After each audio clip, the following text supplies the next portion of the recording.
They say revenge is a dish best served cold. But what they don't tell you is that some revenge is so cold, it can freeze an entire kingdom. And when I say kingdom, I mean the kind built on marble floors and mahogany desks, where power is measured in billable hours and corner offices with panoramic city views. My name is Elizabeth Hartwell, and this is the story of how I brought down the man who thought he could destroy me and get away with it. The man who thought that, because I trusted him completely, because I let him into the deepest corners of my professional and personal life, he could use that access to tear me apart from the inside out. Picture this, a courtroom packed with journalists, colleagues, and industry titans, the air thick with anticipation. And there I was, sitting at the plaintiff's table, watching as the man who once called me his closest friend and most trusted partner realized that his entire world was about to crumble. The look in his eyes when he understood what was happening, pure, unadulterated terror mixed with disbelief. It's an image that still brings me satisfaction on my darkest days. But I'm getting ahead of myself. To understand how sweet that moment tasted, you need to know what came before. You need to understand who I was, what I built, and how close I came to losing everything because I made the mistake of trusting someone who saw my kindness as weakness and my success as something that belonged to him. My kingdom wasn't born, it was forged. Hartwell & Associates wasn't just a law firm, it was a monument to everything I'd fought to achieve. 23 floors of gleaming steel and glass in downtown Chicago, housing one of the most prestigious corporate law practices in the Midwest. When potential clients walked through those doors, they weren't just hearing legal representation, they were buying into a legacy of wins that I'd built case by case, client by client, 18-hour day by 18-hour day. I didn't inherit this empire. I didn't marry into it. I didn't have daddy's connections or family money to smooth the path. Every inch of those marble floors, every leather-bound legal tome in our library, every zero in our annual revenue, I earned it through pure, relentless determination and a mind that could find the legal weak spot in any argument like a bloodhound finding a scent. By the time this story takes place, I was 42 years old and commanded respect that most people spend their entire careers trying to achieve. When Elizabeth Hartwell walked into a room, conversations stopped. When I spoke, people listened. When I took a case, opposing counsel knew they were in for the fight of their lives. I had everything I'd ever dreamed of and more. But here's what they don't teach you in law school. The higher you rise, the more tempting a target you become. Success doesn't just attract admirers and clients, it attracts predators. People who smile to your face while calculating how to take what you've built and claim it as their own. People who study your vulnerabilities not to support you, but to exploit them when the moment is right. The most dangerous predators are the ones who get close enough to learn your patterns, your weaknesses, your blind spots. They're the ones who earn your trust so completely that you never see the knife coming until it's already buried deep in your back. Marcus Caldwell was supposed to be my greatest professional triumph. When I hired him as senior partner 7 years ago, poaching him from a rival firm, it felt like the final piece of a puzzle falling into place. He was brilliant, charismatic, and had a client list that read like a Fortune 500 directory. More than that, he seemed to genuinely respect what I'd built. He called me a visionary. He said he'd never worked for someone who inspired him the way I did. For 5 years, we were unstoppable. Marcus brought in the big corporate clients. I handled the complex litigation, and together we transformed Hartwell & Associates from a successful firm into a legal powerhouse that competitors feared and clients fought to retain. We worked late nights strategizing cases, traveled together to client meetings, and celebrated victories over expensive dinners at the city's best restaurants. I thought I'd found not just a business partner, but a kindred spirit. Someone who understood the sacrifices required to build something extraordinary, someone who shared my vision of what the firm could become. But I should have known that in the game of power, the people closest to you are often the ones with the sharpest knives. And Marcus Caldwell had been sharpening his for longer than I ever imagined. The golden years. Let me take you back to understand how perfect everything seemed before it all went to hell. 7 years ago, when I first met Marcus at the Chicago Bar Association's annual gala, I was riding high on a string of victories that had established my reputation as the lawyer other lawyers called when their own careers were on the line. I'd just won a case that legal journals were calling the impossible defense. saving a tech startup from a patent lawsuit that should have destroyed them. Marcus approached me at the bar that night, and I'll admit, I was flattered by the attention. He was everything I wasn't: tall, silver-haired, with the kind of old money charm that opened doors I'd had to kick down. He knew everyone, had connections that stretched from Wall Street to Washington, D.C., and when he smiled, you felt like you were the only person in the room. "Elizabeth Hartwell," he said, extending a hand that spoke of manicures and golf club memberships. "I've been watching your career for years. What you did with the Brennan case was nothing short of brilliant." That night, over drinks that cost more than some people make in a day, he painted a picture of what we could accomplish together. His client relationships, my legal mind. His connections, my courtroom presence. Two legal powerhouses joining forces to create something bigger than either of us could achieve alone. "I've been looking for a firm that matches my ambitions," he told me, those gray eyes intense and focused. "Most places, they're content with comfortable, they've lost their hunger. But you still have that fire that built this place. I want to be part of something that's still growing, still conquering." I should have paid more attention to that word, conquering. Should have asked what exactly he thought needed to be conquered. But I was seduced by the possibility of what our partnership could mean. The clients he could bring, the cases we could take on, the reputation we could build together. 6 months later, Marcus Caldwell became the first senior partner I'd ever hired who wasn't someone I'd personally trained from the ground up. I gave him a corner office on the 22nd floor, a salary that made my accountant wince, and something far more valuable, my complete trust. The first 2 years were everything he'd promised and more. Marcus didn't just bring clients, he brought titans. CEOs who were used to having senators take their calls suddenly wanted Elizabeth Hartwell representing their companies. Merger deals worth hundreds of millions of dollars crossed my desk with Marcus's recommendations attached. The firm's revenue doubled, then tripled. But it wasn't just about the money. Marcus seemed to understand the vision I had for what Hartwell and Associates could become. He pushed me to think bigger, to take risks I might not have considered alone. When I mentioned wanting to open a second office, he already had locations scouted. When I worried about expanding too fast, he showed me projections that proved we could handle the growth. "Elizabeth," he'd say during our late-night strategy sessions, "you've built something incredible here. But you're thinking like someone who's afraid of losing what she has instead of someone who's ready to take what she deserves. We could own this market. We could be the firm that other firms measure themselves against." He made me feel invincible. More than that, he made me feel understood. Here was someone who didn't think my ambitions were too much, who didn't suggest I should be satisfied with what I'd already achieved. He encouraged me to reach higher, and for the first time in my career, I felt like I had a true partner in that ambition. Our personal relationship developed naturally alongside the professional one. Long work days turned into dinners, where we discussed everything from legal theory to our shared frustration with the old boys club mentality that still dominated much of the legal world. He'd never been married, claimed he'd always been too focused on his career to settle down. I'd been divorced for 5 years, and frankly, most men were intimidated by my success. Marcus wasn't. He respected my intelligence, valued my opinions, and never once made me feel like I should dim my light to make him shine brighter. When colleagues made comments about the Ice Queen finally finding someone who could keep up with her, I took it as a compliment. Marcus and I weren't just building a business empire, we were proving that two ambitious people could lift each other up instead of tearing each other down. The 3rd year brought our biggest victory yet. A class action lawsuit that had the potential to bankrupt one of our largest clients landed on our desk, and it looked unwinnable. The evidence against our client was damning, public opinion was toxic, and 3 other law firms had already turned down the case. But Marcus saw an opportunity where others saw disaster. "This is how legends are made, Elizabeth," he told me as we reviewed the case files. "Anyone can win the easy cases. But if we can turn this around, if we can find a way to not just defend but vindicate our client, we won't just be successful lawyers, we'll be the lawyers that impossible cases come to." He was right. It took 8 months of 18-hour days, countless depositions, and investigation work that read like a thriller novel, but we found the smoking gun that proved our client had been set up by a competitor. The victory wasn't just financial, It was the kind of win that gets written about in legal textbooks.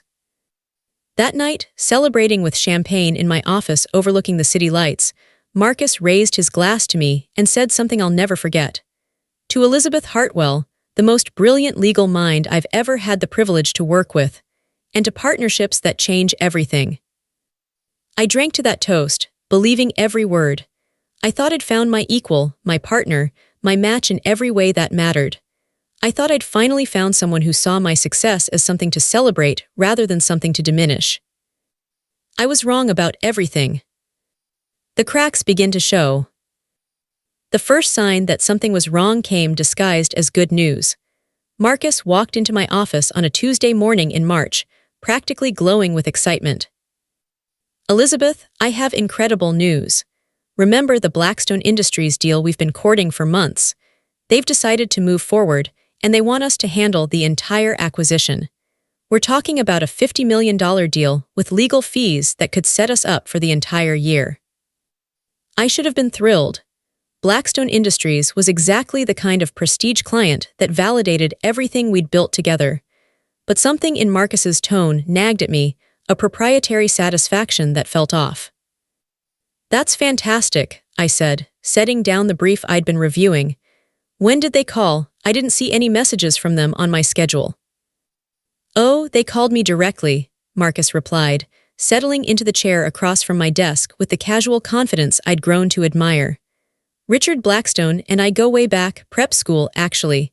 He wanted to touch base with me personally before making it official." "Prep school," I raised an eyebrow. "You never mentioned knowing him personally." Marcus waved a hand dismissively. "You know how these old connections are. Half the time you forget who you went to school with until they remind you. The important thing is, they trust us with their biggest deal of the year." Something felt wrong, but I couldn't put my finger on what. Marcus had brought in clients through personal connections before. That was part of what made him so valuable. But usually, he was quick to give me credit for the firm's reputation being what sealed the deal. This time, he seemed to be implying that his personal relationship with Blackstone was the deciding factor. I pushed the feeling aside. Paranoia wasn't going to build an empire. 2 weeks later, the Blackstone deal hit a snag. According to Marcus, there were some technical issues with the acquisition that required additional legal research. He suggested bringing in an outside consultant, someone he knew from his previous firm who specialized in exactly this type of merger complexity. "It'll cost us a portion of our fee," he explained, "but better to split a successful deal than lose a client over something we can't handle properly." The consultant was a sharp woman named Diana Price, who seemed to know exactly what she was doing. But I noticed she spent more time in meetings with Marcus than with me, despite the fact that I was supposed to be leading the overall strategy. When I asked Marcus about it, he assured me that Diana was just getting up to speed on the technical aspects before we moved to the strategic phase. "You know how these specialist types are," he said with that charming smile. "They need to understand every detail before they can see the big picture the way you do." The Blackstone deal eventually closed successfully, but the final fee was significantly lower than projected after Diana's consulting costs and some last-minute complications that required additional work. Still, it was a win, and Marcus made sure everyone knew it. At the firm's monthly meeting, he presented the case as a perfect example of how bringing in the right expertise at the right time could turn a challenging situation into a victory. I should have paid more attention to how comfortable Diana seemed in our offices, how she knew where the coffee machine was without being shown, how she and Marcus had shorthand conversations that excluded everyone else in the room. But I was busy with 3 other major cases, and successful partnerships require trust. The second red flag came a month later when our biggest client, Morrison Tech, suddenly announced they were taking their business elsewhere. Morrison had been with us for 4 years, and their CEO, Janet Morrison, had always expressed complete satisfaction with our work. The termination came without warning and without clear explanation. "These things happen," Marcus said when I called him into my office to discuss the loss. "Morrison's been under pressure from their board to cut costs. Legal fees are always the first thing to go when companies tighten their belts." "Janet Morrison never mentioned cost concerns," I replied, pulling up her file on my computer. Last month she was talking about expanding our retainer agreement. Board pressure can change things quickly, Marcus said, but something in his tone sounded rehearsed. I heard through the grapevine that they're consolidating all their legal work with a single firm to get volume discounts. Which firm? Marcus hesitated for just a fraction of a second, so briefly that I almost missed it. Kellerman and Associates, I believe. Kellerman and Associates was Marcus's former firm, the one he'd left to join me 7 years ago. The coincidence felt significant, but when I started to voice my concern, Marcus was already moving toward the door. I know it's frustrating, Elizabeth, but we can't take these things personally. Morrison was just one client. We have dozens of others who value what we bring to the table. He was right, of course. Losing clients was part of the business. But Janet Morrison had been more than just a client, she'd been a friend. Someone who'd trusted me with her company's most sensitive legal matters. The idea that she'd simply decided to take her business elsewhere without even a phone call felt wrong. That evening, I called Janet directly, something I probably should have done immediately. Elizabeth, her voice was warm but surprised. I didn't expect to hear from you. Janet, I wanted to follow up on your decision to move Morrison Tech's legal work. If there was something we weren't handling to your satisfaction. Wait, what? Janet's tone shifted to confusion. Elizabeth, I'm not moving our legal work anywhere. Morrison Tech is perfectly happy with Hartwell and Associates. Where did you get that idea? My blood went cold. We received notice that you were terminating our retainer agreement. That's impossible. I never sent anything like that. Let me check with my assistant. Elizabeth, can I call you back in 10 minutes? She called back in 5. Elizabeth, there's been some kind of mistake. My assistant shows that she received a call from your office 3 days ago, from Marcus Caldwell specifically, informing her that Hartwell and Associates was withdrawing from representing Morrison Tech due to a conflict of interest. She was told that you would be sending over our files and a list of recommended alternative firms. The room seemed to tilt around me. Janet, we never identified any conflict of interest. I have no idea why Marcus would have made that call. Well, this is awkward. My assistant has already begun preliminary discussions with Kellerman and Associates based on their recommendation. Elizabeth, what exactly is going on over there? I didn't have an answer for her because I didn't understand it myself. But I promised Janet that I would get to the bottom of it and call her back within 24 hours. After hanging up, I sat in my office as the sun set over Chicago, trying to make sense of what I'd just learned. Marcus had deliberately sabotaged our relationship with Morrison Tech and lied to me about it. But why? What possible reason could he have for driving away one of our most profitable clients? The answer, when it came to me, was so obvious that I felt stupid for not seeing it immediately. Marcus hadn't just driven Morrison Tech away from us, he'd driven them directly to his former firm. A firm where he undoubtedly still had relationships, maybe even financial incentives. But that would mean Marcus was actively working against Hartwell and Associates while drawing a salary from us.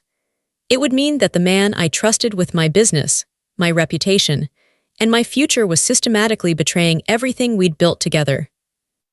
It would mean that I'd been played by a master manipulator who saw my trust not as a gift, but as a weakness to exploit. I wanted to confront him immediately, but something held me back. If Marcus was capable of this level of deception, then charging in with accusations would only put him on guard. I needed to understand the full scope of what was happening before I made any moves. That night, I started digging through 7 years of files, client communications, and business records, looking for patterns I'd been too trusting to see before.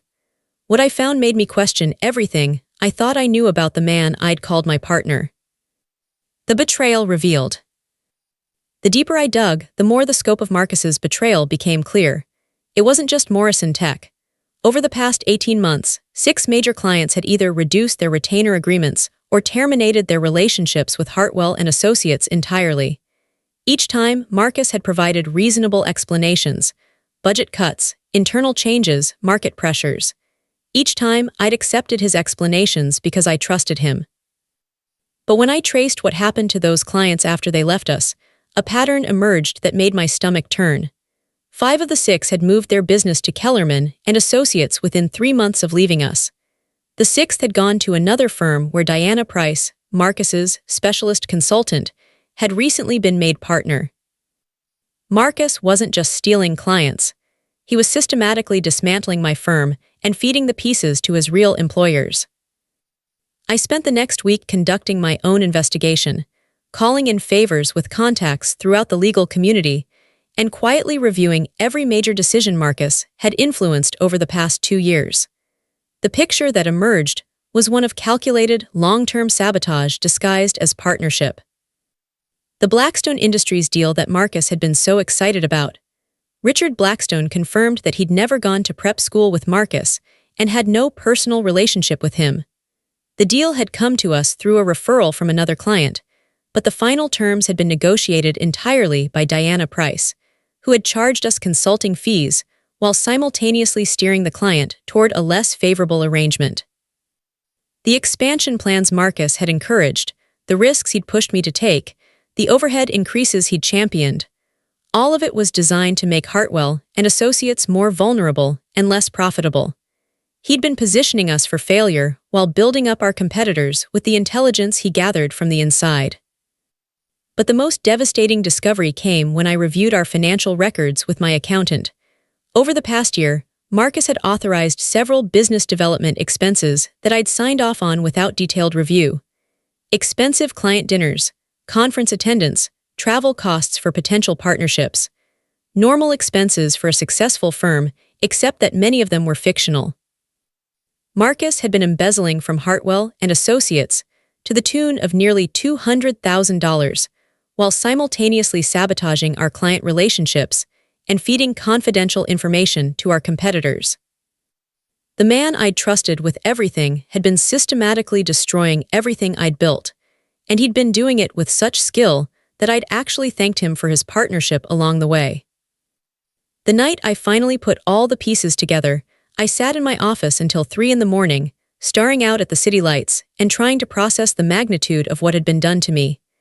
This wasn't just professional sabotage, it was personal. Marcus had looked me in the eyes for years, had shared meals with me, had listened to my dreams and fears, all while planning my destruction. He'd used my trust as a weapon against me. Every confidence I'd shared, every vulnerability I'd revealed, every moment of partnership I'd believed we were building, all of it had been intelligence gathering for his real agenda. But as I sat there in the darkness, something began to shift inside me. The devastation and betrayal started to transform into something colder and more focused. Marcus had made one crucial mistake in his perfect plan. He'd underestimated who he was dealing with. Elizabeth Hartwell hadn't built a legal empire by accepting defeat. I'd built it by fighting battles that other people considered unwinnable and finding ways to turn disadvantages into victories. Marcus thought he'd destroyed me, but what he'd actually done was give me the motivation to show him what real destruction looked like. He wanted to play games, fine, but he was about to learn that he'd challenged someone who'd spent her entire career mastering the art of strategic warfare. And unlike him, when I went to war, I didn't hide behind lies and manipulation. I went for complete and total victory. The awakening. They say that betrayal changes you, and they're right. But what they don't tell you is that sometimes the change isn't weakness, sometimes it's clarity. Sitting in my office that night, surrounded by evidence of Marcus's systematic betrayal, I felt something crystallize inside me that had been building for years without my realizing it. I'd spent my entire career playing defense, building walls, protecting what I'd created, being grateful for what I'd achieved. But Marcus had shown me something important. While I'd been focused on protecting what I had, others had been focused on taking it. Well, if he wanted to play offense, I was about to show him what a real offensive strategy looked like. The next morning, I called in sick for the first time in 3 years. Instead of going to the office, I drove to a small law firm across town where I'd sent business over the years, a firm small enough to fly under Marcus's radar, but connected enough to help me with what I needed to do. Thomas Chen had been a friend since law school, and his boutique investigation and litigation support firm specialized in the kind of detailed financial forensics that would be necessary for what I was planning. When I walked into his office carrying 3 boxes of evidence, he took one look at my face and cleared his calendar for the day. "Elizabeth," he said, settling behind his desk as I arranged my documentation, "I've known you for 20 years and I've never seen you look like this. What happened?" I told him everything. Every detail of Marcus's betrayal, every client he'd stolen, every dollar he'd embezzled, every lie he'd told to cover his tracks. Thomas listened without interruption, occasionally making notes, his expression growing grimmer as the scope of the deception became clear. "Jesus, Elizabeth," he said when I finished. "This isn't just corporate sabotage. This is criminal fraud on multiple levels. The embezzlement alone could put him away for years, and if you can prove he was sharing confidential client information with competitors." "I can prove it," I said, sliding a folder across his desk. "I have emails, financial records, witness statements from former clients who can testify about information that could only have come from inside our firm. Marcus got sloppy over the past few months, probably because he thought he was close to finishing me off." Thomas reviewed the evidence with the thoroughness that had made him one of the best forensic attorneys in the city. After an hour, he looked up at me with something that might have been awe. "Elizabeth, you don't just have a case here, you have a slam dunk, multiple slam dunks. We're talking about criminal charges, civil liability, professional sanctions that would end his career permanently. But," he paused, studying my face carefully, "something tells me you're not just looking for justice here." He was right. Justice would have been reporting Marcus to the authorities and letting the system handle him. But justice wouldn't repair the relationships he'd destroyed, wouldn't restore the reputation he'd damaged, wouldn't undo the sleepless nights and self-doubt he'd caused. Justice was what you settled for when you didn't have the power to get what you really wanted. "I want complete destruction," I told Thomas, and hearing the words out loud felt like a release I hadn't known I needed. "I want him to lose everything he has and everything he's stolen. I want his reputation destroyed so thoroughly that no law firm in the country would hire him as a paralegal.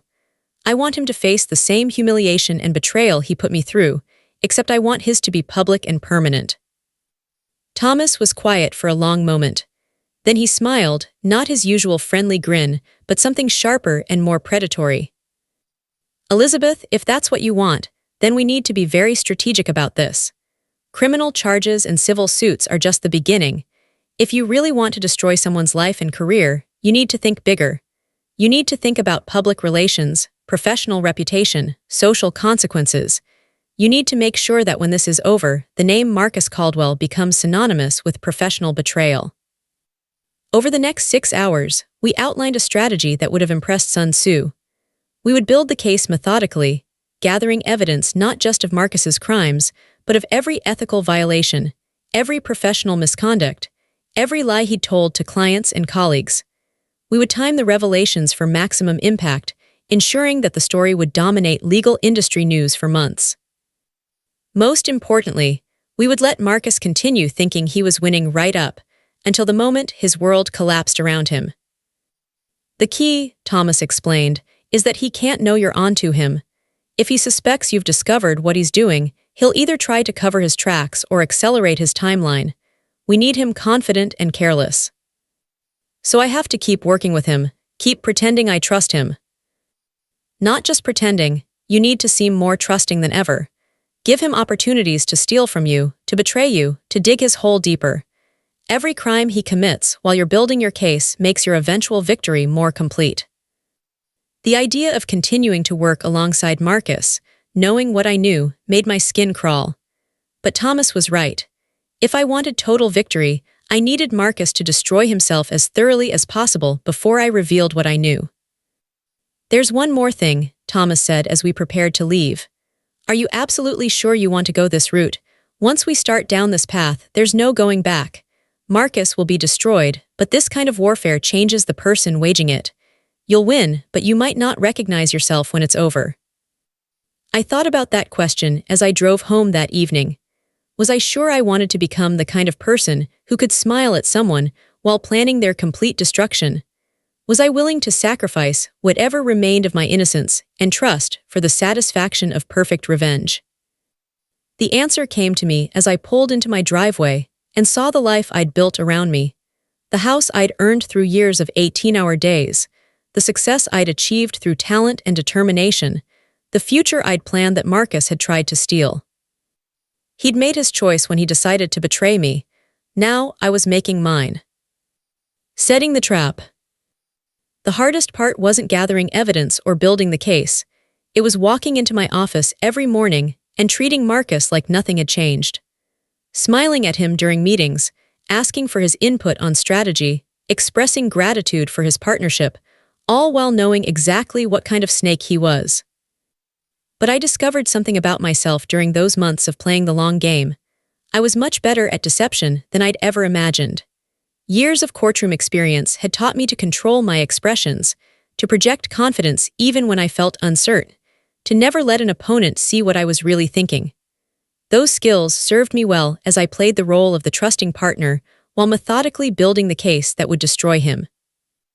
Marcus, meanwhile, grew bolder as he sensed what he thought was victory approaching. With Thomas Chen's team conducting surveillance and forensic analysis from the shadows, we documented every meeting Marcus took with representatives from Kellerman and Associates, every confidential file he copied, every client relationship he sabotaged. The beauty of Marcus's arrogance was that he'd begun to see me as already defeated. In his mind, Elizabeth Hartwell was a brilliant lawyer but a naive businesswoman who'd been outmaneuvered by a superior strategist. He stopped being careful around me, stopped covering his tracks as meticulously as he had before. 3 months into my investigation, I handed him the opportunity that would seal his fate. "Marcus," I said, walking into his office with a folder that I'd carefully prepared, "I need your help with something sensitive." He looked up from his computer with that practiced expression of concerned attentiveness that I now recognized as completely artificial. "Of course, Elizabeth, what's going on?" "We've been approached by Meridian Corporation about representation in a merger that could be worth $200 million. It's the biggest potential client we've ever had the chance to land, but there's a complication." I sat down across from his desk, allowing a worried expression to cross my face. The merger involves some regulatory issues that I'm not entirely comfortable handling alone. If we take this on and make a mistake, it could destroy us. But if we pass on it, we'd be passing on the opportunity of a lifetime, Marcus finished, his eyes already calculating. "What kind of regulatory issues are we talking about?" I handed him the folder, which contained carefully crafted documents outlining a fictional merger scenario that Thomas's team had created. It looked completely legitimate, complete with corporate letterheads, financial projections, and regulatory filing requirements. But buried in the details were several elements that would be irresistible to someone planning to steal the client. "Environmental compliance issues related to overseas manufacturing," I said. "It's the kind of thing that requires specialized expertise, but Meridian specifically requested that we handle it because of our reputation. They don't want to work with multiple firms." Marcus spent 20 minutes reviewing the documents, and I could practically see the wheels turning in his head. A $200 million merger would generate legal fees in the millions. If he could steal this client and deliver them to Kellerman and Associates, it would be the crown jewel of his sabotage campaign. "This is complicated," he said finally, "but not impossible. I actually know someone who specializes in exactly this type of environmental compliance work. Diana Price has handled several similar cases." Of course he did. I'd been counting on it. "You think Diana could help us navigate the regulatory requirements?" "I'm sure of it," Marcus said, already reaching for his phone. "Let me give her a call and see if she's available for a consultation." Within a week, Diana Price was once again working out of our offices, supposedly helping with the Meridian merger, but actually gathering intelligence that she would pass along to her real employers. Except this time, every document she saw was carefully crafted to mislead her, every conversation she overheard was staged for her benefit, and every piece of confidential information she stole was part of an elaborate trap. Thomas's surveillance team documented every meeting Diana had with representatives from Kellerman and Associates, every document she photographed with her phone, every confidential detail she shared with Marcus's real employers. We were building a case for corporate espionage that would implicate not just Marcus, but an entire network of lawyers who thought they were untouchable. The most satisfying part was watching Marcus become increasingly confident as he thought his plan was working perfectly. He began making suggestions about firm strategy that were obviously designed to weaken our position further. He recommended turning down legitimate clients to focus on the bigger opportunities he was supposedly bringing in. He even suggested that I take a vacation. "You've been working so hard, Elizabeth. You deserve a break." Obviously hopping, I'd be out of the office while he finalized whatever endgame he had planned. I played along with all of it, expressing gratitude for his concern and admiration for his strategic thinking, all while Thomas's team documented every word and every action that would eventually be used to destroy him. 4 months into the operation, Marcus made the mistake I'd been waiting for. Thinking that the Meridian merger was real and that he was about to steal the biggest client in the firm's history, he got greedy. Instead of just passing information to Kellerman and Associates, he began negotiating directly with our fictional client, positioning himself as the lead attorney who would be handling their case. The problem was that Marcus's employment contract with Hartwell and Associates included a strict non-compete clause that prohibited him from soliciting our clients for competing firms. By negotiating directly with Meridian, even a fictional Meridian, he was committing a breach of contract that would void every protection he had under employment law. More importantly, he was doing it in writing. Emails, contract drafts, fee proposals, all of it documented and time-stamped, all of it proving beyond any doubt that Marcus Caldwell was actively stealing from the firm that employed him. "We have him," Thomas told me as we reviewed the latest evidence. "Criminal fraud, embezzlement, breach of contract, violation of attorney ethics rules, corporate espionage. Elizabeth, when this hits, Marcus won't just lose his job. He'll lose his license, his reputation, and probably his freedom." But I wasn't satisfied with just having him. I wanted the world to see his destruction, wanted it to be so public and so complete that it would serve as a warning to anyone else who thought they could betray Elizabeth Hartwell and walk away unscathed. "Thomas," I said, "it's time to spring the trap, but I want to do it right. I want Marcus to understand exactly what's happening to him and why. I want him to know that he didn't outsmart me, he walked directly into a web I built specifically for him." Thomas smiled that predatory smile again. "Elizabeth, I think you're going to enjoy what we have planned." The net closes. The final phase of my plan required timing more precise than a Swiss watch and acting skills that would have impressed Broadway. Everything had to appear natural, inevitable, right up, until the moment Marcus realized he'd been played by someone far more ruthless than he'd ever imagined.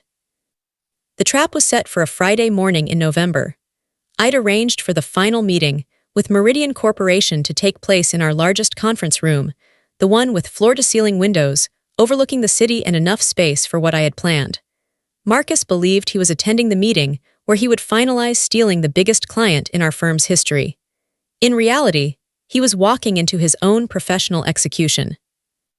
I arrived at the office early that morning, spending an hour in meditation that I'd learned from years of high-stakes litigation. The ability to remain calm under pressure, to think clearly when everything was on the line, those skills were about to be tested like never before. At 9:30 a.m., Marcus knocked on my office door, practically glowing with anticipation. "Ready for the big meeting?" he asked, straightening his tie with the confidence of someone who thought he was about to pull off the heist of a lifetime. "I've been looking forward to this for months," I replied, and for the first time in our 7-year partnership, I was telling him the complete truth. We walked to the conference room together, Marcus chatting about the significance of the Meridian deal and how it would transform the future of the firm. If only he knew how right he was about that transformation. The conference room was already occupied when we arrived, but not by representatives from Meridian Corporation. Thomas Chen sat at the head of the table, flanked by 2 FBI agents, a representative from the Illinois State Bar Association, and Diana Price, except Diana wasn't there as Marcus's co-conspirator. She was there wearing handcuffs. The look on Marcus's face when he saw that tableau was worth every sleepless night, every moment of self-doubt, every second of having to pretend I still trusted him. Pure, unadulterated shock mixed with the dawning realization that he'd walked into something he didn't understand and couldn't control. "Elizabeth," he said slowly, his voice already changing as his brain tried to process what he was seeing. "What's going on here?" I walked to my usual spot at the head of the table, but instead of sitting, I remained standing, looking down at the man who tried to destroy everything I'd built. "What's going on, Marcus, is that your 7-year campaign to systematically destroy Hartwell and Associates is officially over. What's going on is that every lie you've told, every client you've stolen, every dollar you've embezzled, and every confidential document you've shared with our competitors has been documented, verified, and is now being turned over to the appropriate authorities." Marcus's face went through a series of expressions: confusion, denial, anger, and finally, fear. "Elizabeth, I don't know what you think you've discovered, but—" "Sit down," I said, and something in my voice made him comply immediately. Thomas opened a laptop and projected the first image onto the screen at the far end of the room. It was a photograph of Marcus meeting with senior partners from Kellerman and Associates at an upscale restaurant downtown. "This photo was taken 6 weeks ago," I continued, my voice steady and professional, as if I were presenting evidence to a jury. "The conversation, which we recorded with the full cooperation of federal authorities, involved you providing detailed information about Hartwell and Associates' client list, ongoing cases, and strategic plans. In exchange, you were paid $25,000 in cash." The next slide showed bank records documenting deposits that Marcus couldn't explain. Of course, that was just one of many such meetings. Over the past 18 months, you've systematically leaked confidential information to our competitors while embezzling nearly $300,000 from the firm's accounts. Marcus tried to interrupt, but Agent Sarah Mitchell, one of the FBI representatives, held up a hand. "Mr. Caldwell, I'm Agent Mitchell with the FBI's White-Collar Crime Division. You're being arrested on charges of wire fraud, mail fraud, embezzlement, and violation of the Computer Fraud and Abuse Act. You have the right to remain silent." As Agent Mitchell read Marcus's rights, I continued my presentation to the room, though really I was speaking directly to him. "The Meridian Corporation merger that you thought you were stealing, it never existed. Every document, every meeting, every piece of confidential information you shared with Diana and your friends at Kellerman and Associates was carefully crafted to document your crimes. You weren't pulling off the perfect heist, Marcus. You were walking deeper and deeper into a trap that I built specifically for you." Diana Price, I learned later, had been arrested 3 days earlier at her office, caught with dozens of confidential Hartwell and Associates documents on her computer and detailed records of payments from multiple law firms for corporate intelligence. Faced with federal charges and evidence that would have put her away for decades, she'd agreed to cooperate fully with the investigation in exchange for a reduced sentence. "The beautiful thing about your arrogance, Marcus," I continued as the agents prepared to take him away, "is that you got careless. You started to believe that I was just a naive woman who trusted too easily. You thought that because I'd been successful in the courtroom, I didn't understand the game being played in boardrooms and back rooms. You were wrong about everything." Marcus found his voice one last time. "Elizabeth, you have to understand, it wasn't personal, it was just business. The legal market is competitive and—" "It became personal the moment you looked me in the eyes and lied to me," I cut him off. "It became personal when you used my trust as a weapon against me. It became personal when you tried to destroy something I spent my entire adult life building. And now you're going to learn what personal really means." As the FBI agents led Marcus toward the door, I delivered the final blow. "Oh, and Marcus, the story of your arrest is being released to Legal Times, the Chicago Tribune, and the American Bar Journal this afternoon. By Monday morning, every lawyer in the country will know exactly what kind of man you are. You'll never practice law again, assuming you're not in federal prison for the next decade." The last thing I saw before the conference room door closed was Marcus Caldwell, the man who tried to destroy me, being led away in handcuffs while finally understanding that he'd been outplayed by someone far more ruthless than he'd ever been. But even as I watched him disappear, I felt something unexpected, not satisfaction or triumph, but a hollow emptiness that I hadn't anticipated. The victory was complete, the revenge was perfect, but it didn't feel like I'd thought it would. The aftermaths. The courtroom was packed 3 months later when Marcus Caldwell's criminal trial began. Every major legal publication had sent reporters, and the gallery was filled with lawyers, law students, and legal professionals who'd come to witness the public destruction of someone who'd once been considered a rising star in corporate law. I testified for 2 days, walking the jury through the evidence of Marcus's systematic betrayal with the same methodical precision I'd used to build the case against him.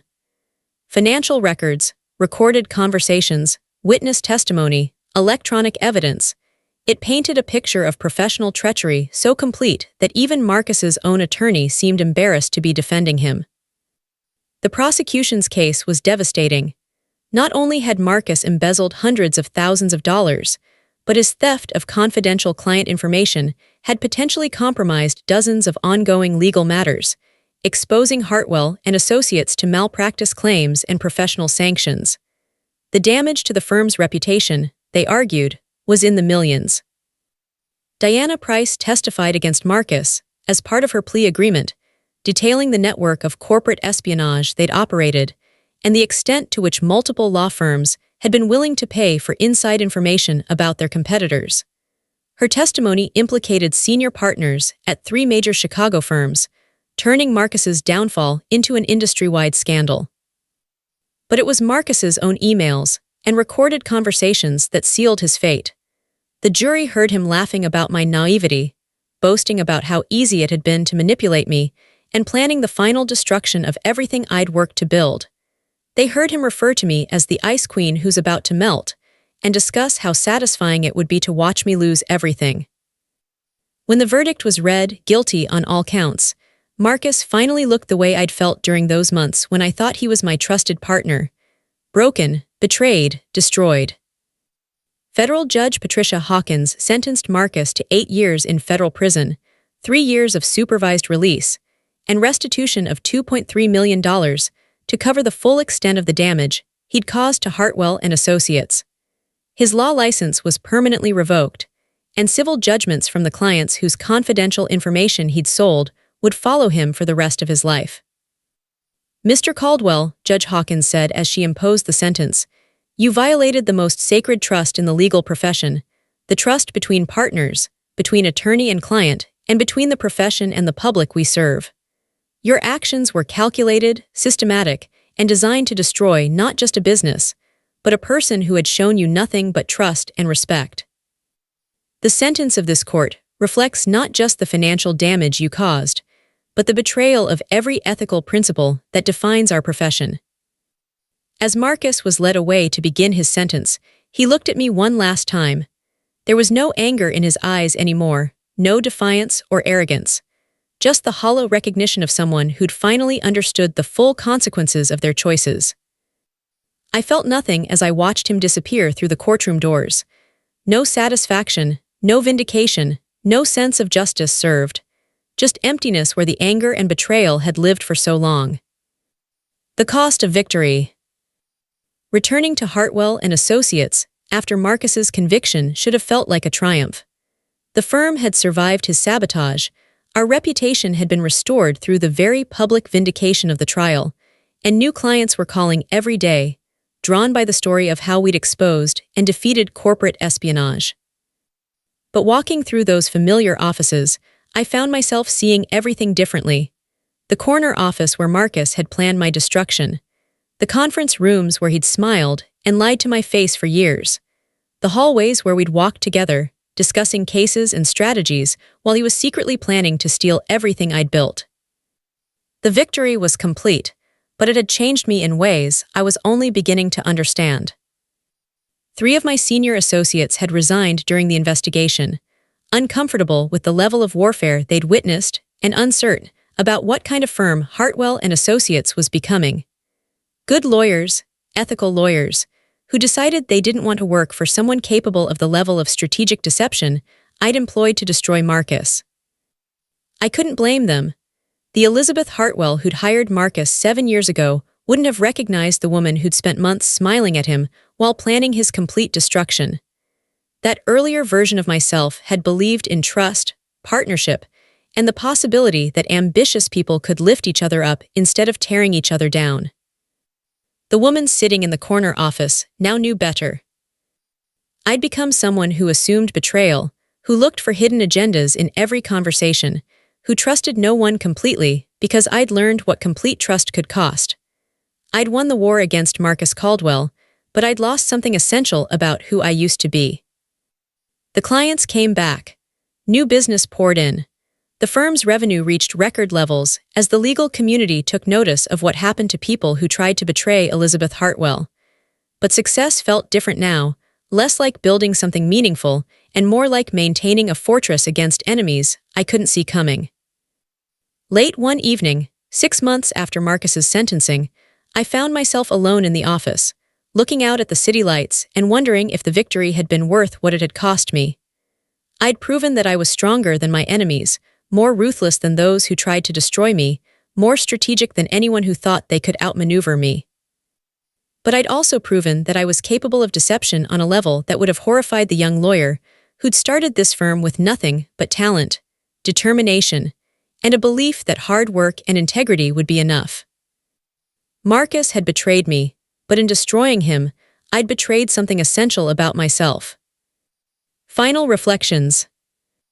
2 years have passed since Marcus Caldwell was led away in handcuffs, and Hartwell and Associates is more successful than ever.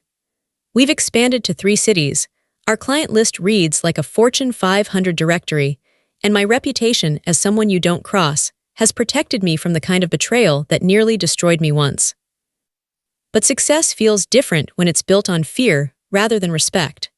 Clients hire us now not just because we're brilliant lawyers, but because they've heard what happens to people who try to take advantage of Elizabeth Hartwell. Partners and associates work harder and stay more loyal, but I wonder sometimes if it's because they believe in what we're building or because they're afraid of what might happen if they disappoint me. The truth is, I've become exactly what Marcus accused me of being, an ice queen.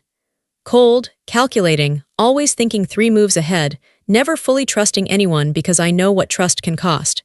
It's kept me safe, kept my firm secure, kept my enemies at a distance. But it's also kept everything else at a distance. I still get invited to the same social events, still command the same respect in professional circles, still have colleagues who seek my advice and partnership. But the relationships feel different now, more careful, more guarded, more strategic. People are friendly with Elizabeth Hartwell because it's smart to be friendly with her, not because they genuinely enjoy her company. Sometimes I wonder what would have happened if I'd handled Marcus's betrayal differently. If I'd simply fired him, reported him to the authorities, and moved on with my life instead of orchestrating the elaborate revenge that destroyed him so completely. Would I have healed faster? Would I have preserved more of who I used to be? But then I remember the look in his eyes when he thought he'd won, the satisfaction in his voice when he talked about watching me lose everything, the systematic way he'd planned to destroy not just my business but my life. And I remember that some people only understand one language, the language of complete and total consequences. Marcus Caldwell learned that language fluently. So did everyone else who might have been considering similar betrayals. The legal community knows now what happens when you try to destroy Elizabeth Hartwell. You don't just lose, you lose everything, publicly and permanently. That knowledge has protected me from other potential betrayals, other Marcus Caldwells who might have seen my success as something they could steal rather than something they should respect.